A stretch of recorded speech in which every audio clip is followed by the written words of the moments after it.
Pendyala Sitaramanjaneyulu, P Sitaramanjaneyulu. Okay, ఉపోద్ఘాతంలోకి వెళ్లే ముందు ఈయన ఒక ఎక్స్పర్ట్ దేంట్లో, లైంగిక వేధింపుల్లో. చాలా ఆరోపణలు ఉన్నాయి ఈయన పైన. ఎలాంటి లైంగిక వేధింపులండి? ఒకసారి చదవాలంటే గుర్తుపెట్టుకోవాలన్నా నాకు మెమరీ కార్డ్ చితికిపోద్ది ఇలాంటి వాళ్ళ గురించి.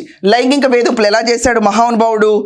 కర్నూలులో ఉన్నప్పుడు రోటరీ ఇంటర్నేషనల్ క్లబ్లో మహిళల్ని లైంగికంగా వేధించాడు అని చెప్పి ఆరోపణలు ఉన్నాయి. ఇదంతా కాకుండా ఒక కుర్రాడిని పోలీస్ స్టేషన్లో కొడితే మైండ్లో బ్లడ్ క్లాట్ అయి చనిపోయాడు. ఇదంతా కాకుండా ఈ సీతారామాంజనేయుల దెబ్బకి 2 యువకులు ఆత్మహత్య కూడా చేసుకుని చనిపోయారు.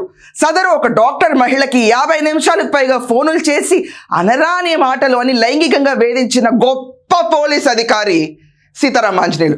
ఉస్మానియా యూనివర్సిటీలో ఉమ్మడి ఆంధ్రప్రదేశ్లో యువకుల్ని కొట్టి హింసించి నానా బాధలకు గురి చేసినందుకు ఆ రోజు ఉమ్మడి హైకోర్టు ఇతన్ని పనిష్మెంట్ ఎలా ఇచ్చారంటే ఒకరోజంతా కోర్టులో నుంచునుండు అని పనిష్మెంట్ హాజరు చేశారు. మహానుభావులు వీళ్ళందరూ జగన్మోహన్ రెడ్డి గారి క్యాంప్ ఆఫీస్ నుంచే కాదంబరి జట్వానీ ఇష్యూ నడిపి పెద్ద స్కామ్ కింద క్రియేట్ చేసి ఒక అమాయకురాల్ని బలి చేశారు.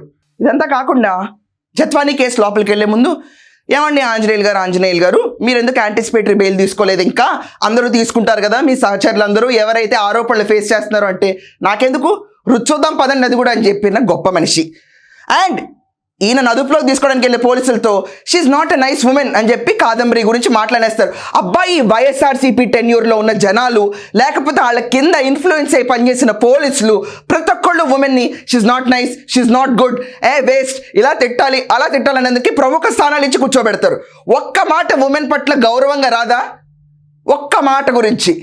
మీ పార్టీలో ఉన్న మహిళలే మహిళలు, మీరు పెళ్లి చేసుకున్న మహిళలే మహిళలు, మిగతా వాళ్ళ మహిళలందరూ మహిళలు కానే కాదండి లాస్ట్ 5 ఏళ్ళు.